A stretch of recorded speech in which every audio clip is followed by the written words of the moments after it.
ఎక్కడ లేని దరిద్రాలు మొత్తం మన ఇండియాలోనే వినాల్సి వస్తుంది. నేనైతే లాస్ట్ కి నువ్వు హిందువా అని అడిగి చంపే కాడు కూడా వచ్చినాం మనం. దీని కారణం ఎవరు? మనమే, వేరే వాళ్ళు కాదు, మనమే. ఎందుకంటారా? కరప్షన్. మాట్లాడితే కరప్షన్, సెల్ఫ్నెస్. నేను ఒక్కడనే బతకాలి, నా చుట్టుపక్కల వాళ్ళు చచ్చిపోయినా నాకు పర్లేదు, నేను మాత్రమే బతకాలి అనుకునే కాడికి వచ్చినాం మనం. ఇప్పుడు 27 మందిని చంపాడు, మూటా ఉంది, చంపారు, అడిగి మరీ చంపారు. క్లియర్ కట్ చెప్తున్నా, అక్కడ ప్రతి ఒక్క మాటలో తెలుస్తుంది మనకి. అడిగి మరీ చంపడం, పాయింట్లు తీసి చూసి మరీ చంపారు అంటే వచ్చినోడు క్లియర్ కట్ గా చెప్తున్నాడు. ఇంకోటి మ్యాటర్ ఏంటంటే క్లియర్ కట్ చెప్తుండు, వెళ్ళి మోదీని చెప్పమని. అర్థమవుతుందా? అంటే ఏం చేయలేరు, ఏం పీకలేరు, మేము ఇట్లనే చెప్తాం, ఇట్లనే చంపుతాం. అరే మన కాశ్మీర్ లో వచ్చి చంపి రేపు మన ఢిల్లీ కూడా రావచ్చు, మన హైదరాబాద్ కి రావచ్చు, మీ ఇంటికి కూడా రావచ్చు. దానికి కారణం ఎవరు? నువ్వు నేను కాదా? పైసలకు అమ్ముకోవడం కాదా అది?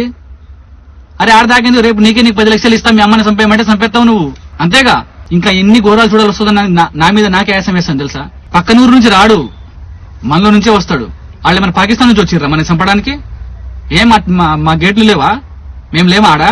మేము కాపులు కాస్తున్నాంగా. ఎక్కడి నుంచి వచ్చినాడు?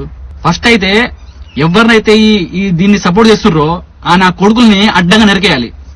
మన ఇండియాలో ఉంటూ మన ఇండియా ఫుడ్ తింటూ దొంగ నా కొడుకులు మనల్ని చంపుకుంటారు ఏంటో నాకు అర్థం కాదు. చెత్త నా కొడుకులు ఎక్కడ తయారయ్యారా మీరు అసలు? ఇప్పుడు ఆ కాశ్మీర్ పరిస్థితి ఏంటి తెలుసా?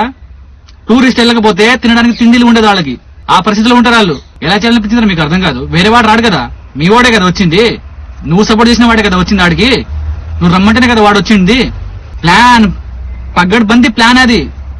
పేలగాం నుంచి హాస్పిటల్ దగ్గర 50 కిలోమీటర్ దూరంలో ఉంది హాస్పిటల్. ఇక్కడ మనం ప్లాన్ చేస్తే, ఇక్కడ మనం చంపితే మనకు అడిగేవాడు ఉండడు, మనకు దిక్కు లేదు, అంత దూరంలో ఉంది అని చెప్పేసి పగడబంది ప్లాన్ తో చేసిన కుట్ర అది. పరాయి దేశం నుంచి వచ్చి మన ఇండియాలో తిరిగి చూసి చెయ్యడు, మనలో ఉండి మనమే సపోర్ట్ చేస్తాం వాళ్ళని. సిగ్గులేని బతుకులు మనకి తెలుసా? ఘోరం కోపం వస్తుంది నాకైతే. వీడియో చేద్దాం అని చెప్పేసి నేను సైలెంట్ గా ఉన్నా. ఎందుకులే ఇంత దారుణంగా ఒడిగడతారు, ఎందుకులే అని చెప్పేసి నేను సైలెంట్ గా ఉన్నా. కానీ నా వల్ల కావట్లేదు.